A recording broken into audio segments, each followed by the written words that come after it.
देखिए 3 दिन पहले आए थे, आने वाले समय पे उन्होंने कहा था हमको साथ या पास वाली बैरक में रखा जाए, तो उनको बता दिया गया कि जेल में जो व्यवस्था है उसमें पुरुष और महिला बैरक का आपस में कॉन्टेक्ट ही नहीं होता, बिल्कुल पृथक होती हैं, तो दोनों को पृथक रूप से रखा गया है। स्वास्थ्य परीक्षण के तहत पाया गया कि नशे के आदी हैं, जैसा कि आप लोगों ने भी बताया नशे के आदी हैं, तो डॉक्टर से उनका स्वास्थ्य परीक्षण कराया गया। कारागार में नशा किसी भी तरह से प्राप्त नहीं हो सकता, जो भी विड्रॉल सिम्टम उसकी दवाई दी जा रही है। नशा मुक्ति केंद्र के माध्यम से उनका इलाज किया जा रहा है, काउंसलिंग की जा रही है, योग मेडिटेशन ध्यान में उनको हम लोग लगा रहे हैं। कल जो मुस्कान महिला बंदी है उसने मुझसे मिलने की इच्छा जाहिर की थी, तो मैंने उसको बुलाया, तो उसने कहा कि मेरे घर वाले मुझसे नाराज़ हैं, मुझसे केस मेरा नहीं लड़ेंगे, मेरा केस वो नहीं लड़ेंगे, अतः मुझे एक सरकारी वकील दिलाया जाए। देखिए 3 दिन पहले आए थे, आने वाले समय पे उन्होंने कहा था हमको साथ या पास वाली बैरक में रखा जाए, तो उनको बता दिया गया कि जेल में जो व्यवस्था है उसमें पुरुष और महिला बैरक का आपस में कॉन्टेक्ट ही नहीं होता, बिल्कुल पृथक होती हैं, तो दोनों को पृथक रूप से रखा गया है, नंबर 1। नंबर 2, चूँकि ये जो भी कोई भी बंदी आता है उसको हम स्वास्थ्य परीक्षण कराते हैं।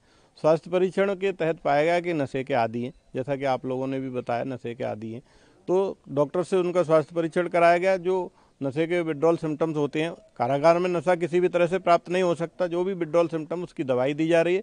नशा मुक्ति केंद्र के माध्यम से उनका इलाज किया जा रहा है, काउंसलिंग की जा रही है, योग मेडिटेशन ध्यान में उनको हम लोग लगा रहे हैं। हमारा प्रयास ये है कि आम बंदी उनसे दूर रहें, बार बार उनके केस के बारे में न पूछें।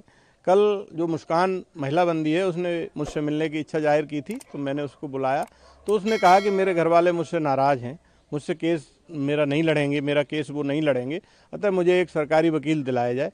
इसी के तहत एक प्रार्थना पत्र लेकर के हम लोग माननीय न्यायालय को भेज रहे हैं, क्योंकि बंदी का ये अधिकार होता है, यदि कोई बंदी कारागार में निरुद्ध है और उसके पास निजी अधिवक्ता नहीं है तो हम उसे सरकारी वकील दिलवाते हैं। इसके तहत हम कार्रवाई कर रहे हैं। सर, आप बता रहे हैं कि जब वो यहाँ पर आए थे जुडिशियल कस्टडी में, तो दोनों ने साथ साथ रहने की डिमांड की थी। ये बात सही है, आप सही कह रहे हैं कि वो डिमांड की थी, लेकिन उनको जेल का कोई प्रक्रिया जो होती है रहने की वो पता ही नहीं था, क्योंकि जेल में महिला जेल और पुरुष जेल का कोई आपस में कांटेक्ट ही नहीं होता। महिला में महिलाओं की, बंदी रक्षकों की, महिला डिप्टी जेलर की ड्यूटी रहती है। पुरुष जेल में बिल्कुल अलग होती है, जो कि आपस में लगभग आधा किलोमीटर दूर हैं, कोई संपर्क ही नहीं होता। तो उनको बता दिया गया जेल की प्रक्रिया कि यहाँ पर साथ साथ या पास पास नहीं रह सकते, तो उनको समझा दिया गया, उसके बाद वो मान गए। सर, एक सवाल ये है कि आप बता रहे हैं दोनों ड्रग्स के आदी हैं, तो क्या सर इन लोगों ने डिमांड की ड्रग्स की, और क्या इनको डॉक्टर से परामर्श कराया गया सर? ये बात सही है कि वो ड्रग्स की डिमांड तो नहीं की, लेकिन चूंकि डॉक्टर कोई भी बंदी आता है तो स्वास्थ्य परीक्षण करता है। डॉक्टर हमें बताता है कि ये बंदी नशे का है, तो उसको एक तो नशा मुक्ति केंद्र में उपचार कराया जाता है। दूसरा, जो विड्रॉल सिम्टम आते हैं काफ़ी दिनों से, यदि बंदी नशा ले रहे होते हैं, काफ़ी बंदी इस तरह के आते हैं, तो उनका हम जो विड्रॉल सिम्टम रोकने के लिए उपचार है, दवाइयाँ हैं, वो भी दी जाती है, तो उनको दवाइयाँ दी जा रही हैं। अब उनकी धीरे धीरे दिनचर्या सामान्य हो रही है। योग ध्यान और मेडिटेशन के माध्यम से जो कारागार का सुधारात्मक रवैया और सुधारात्मक काम है, उसके तहत 10 से 15 दिन में उनकी नशे की आदत छूट जाएगी। दोनों ही सर नशे के आदी हैं? जी, दोनों को दवाइयाँ दी जा रही हैं। सर, इसके अलावा जिस तरह से मुस्कान ने डिमांड की सरकारी वकील की, तो क्या साहिल ने भी कुछ ऐसा बताया, या फिर उसी की फैमिली लड़ेगी केस? नहीं, साहिल से भी पूछा गया था कि आपको सरकारी वकील चाहिए, कि उन्होंने अभी निर्णय नहीं लिया है। उसका कहना है शायद मेरे घर वाले लड़ेंगे या नहीं लड़ेंगे तब मैं बताऊंगा, लेकिन मुस्कान ने अपनी तरफ से ये डिमांड की है कि हमें सरकारी वकील दिया जाए, क्योंकि मेरे घर वाले मेरा केस नहीं लड़ेंगे। सर, एक इम्पॉर्टेंट सवाल ये है कि ये केस जो है काफ़ी ज़्यादा हाई प्रोफाइल हो गया, इंटरनेशनल लेवल पे इसकी खबरें चल रही हैं।